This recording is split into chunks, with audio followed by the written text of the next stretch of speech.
let's get real. Shoulder pain sucks, and today we're not gonna waste any of your time. We're gonna give you the top exercises to fix this problem short and long term. So to make a long story short, guys, after many years of lifting and a lot of neglecting of rotator cuff work, this is something that happens because the supraspinatus tendon as well as the subacromial bursa are just essentially being rubbed together and nothing is working properly. So a lot of times this can cause inflammation, tears, and strains, and oftentimes you feel it deep within the shoulder. It runs down the biceps, and that's why you're experiencing the pain, but here's how to fix it. So before we show you the things that you're gonna wanna do to avoid all this pain, we're gonna actually check to see how you know if you do have shoulder impingement. The first one is called painful arc, as you can see on the screen here, and then the next test here is going to be called the Hawkins-Kennedy test. You're going to bring your arms bent to 90 degrees of shoulder flexion in front of you, as you guys can see on the screen.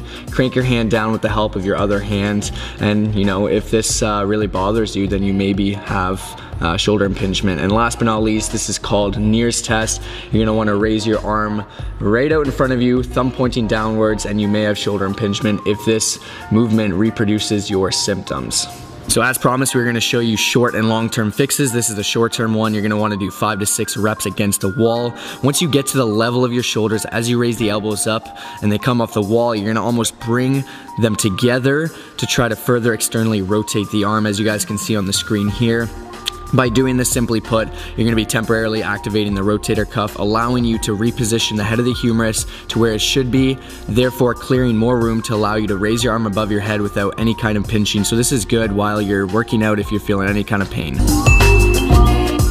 First up, really simple, really obvious, but a lot of people don't tend to do the most obvious things. If it hurts, stop doing it. If it's a very sharp pain, you want to avoid this. Usually uncomfortable pain, sometimes you can push through, but not always. Especially with this issue, this is more prevalent. You got a ball and socket joint here. This is something that is really sensitive, and you don't want to worsen the issue. So if you're sleeping on your shoulder, on the bad shoulder, just stop doing that. It's as simple as it sounds. Doing these constant little things, you know, they're going to compound and become worse. So if you're bench pressing and it hurts when you're bench pressing heavy, it's better just to cut it off, spend some time doing the rehab, do the exercises we're about to show you, and then kind of build it back up, get to where you are comfortable to do these exercises. Tip number 2, we've got to simply reduce inflammation. So if there's excessive inflammation, everything's just gonna really be disturbed, it's gonna bother you, and our goal here is to get that inflammation to go down, to subside, so that way we can move on to other movements to help you guys out. So there's a couple of ways to do this. You can go online, go to your local drugstore and buy some anti-inflammatory gel and apply that a couple times daily. On top of that, I'd highly recommend, and this is something I've been doing a lot lately, is just hot cold therapy for a couple times a day, 10 to 15 minutes. Next up, our goal here is to release the tight muscles. If your posture is not ideal, then your shoulder is going to be in a suboptimal position, which is going to actually lead to higher risk of shoulder impingement. So we're going to take a massage ball, foam roller, lacrosse ball, softball, whatever you have access to, apply firm pressure in a small circular motion. Aim to do this for 1 minute or pretty much as long as you require. And we have a bunch of different groups that you're going to be trying to aim to really release and work on the screen right here. Step number 4, we're gonna begin with initial exercises. The goal here is to keep the shoulder as mobile as possible. On the screen here, you see me doing the pendulum. You're gonna lean over to allow your arm to dangle underneath you, use the momentum of your arm and swing from side to side, forwards, backwards, circles, and you can do 10 repetitions each. Next up, we've got forward leans. This is fairly simple. Just place your hand on the back of a chair, lean forward as you bring your arm in an upwards direction, and do this as much as you can without reproducing any pain, and you can repeat 20 times or just hold for 20 to 30 seconds. So next up, we have rotations. You're gonna wanna bend your elbow to 90 degrees, keep your elbows in contact with the side of your body, and proceed to rotate your arms outwards and inwards, and allow the shoulder to move as much as you can, once again, without reproducing any pain, and repeat 20 times. So number 5, you're just gonna go ahead and get a low resistance band. They're usually red, they can be a bunch of colors. They're pretty narrow here, it's maybe about 1 inch. And what you're gonna do is just do this as an activation or warm up for any upper day, or even take the time to do these exercises at home.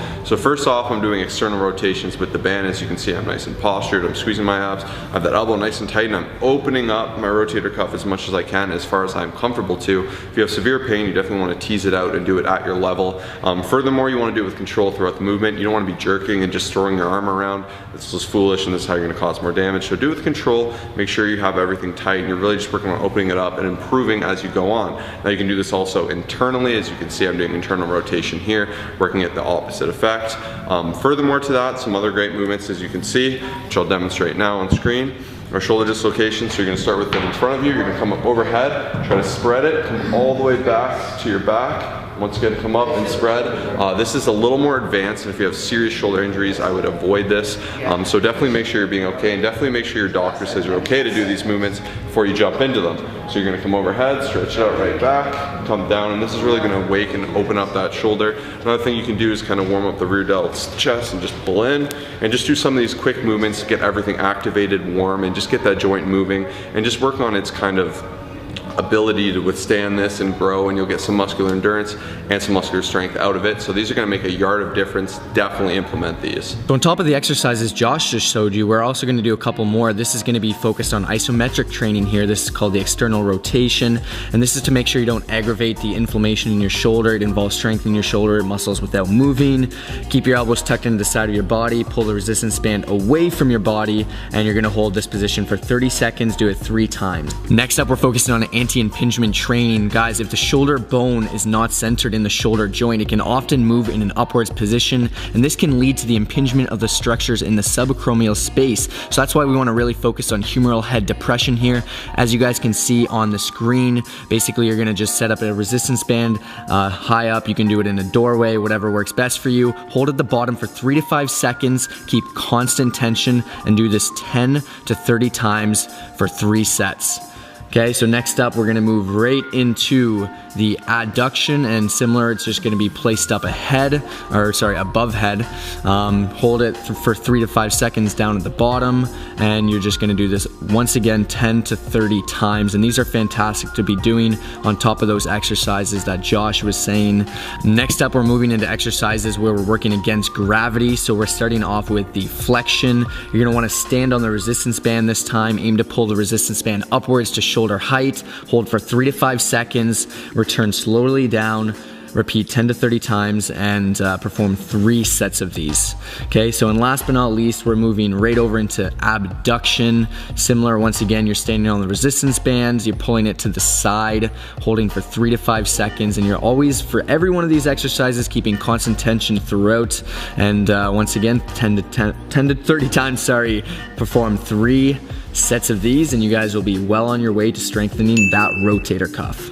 Hopefully this helps. Hopefully we can help alleviate some of that pain. At the end of the day, if it's severe, we definitely recommend seeing a doctor or a physio, something like that. But these are some home remedies that Kyle has personally used. As you can tell, he's very passionate about this to help alleviate that pain, stay in the game, stay long term. This is something I try to do actively, because even though I don't have the pain, I like to try to do these movements to keep everything fresh. Shoulder and the knee are 2 very sensitive issues in weightlifting, and if they blow out, you're gonna be really in the rabbit hole for some serious damage. So definitely think with foresight, be intelligent, do these with control. And this is another great video. Hope you enjoyed it. Share it with a friend that could use it. Like, subscribe, comment, share, all that good stuff. Peace.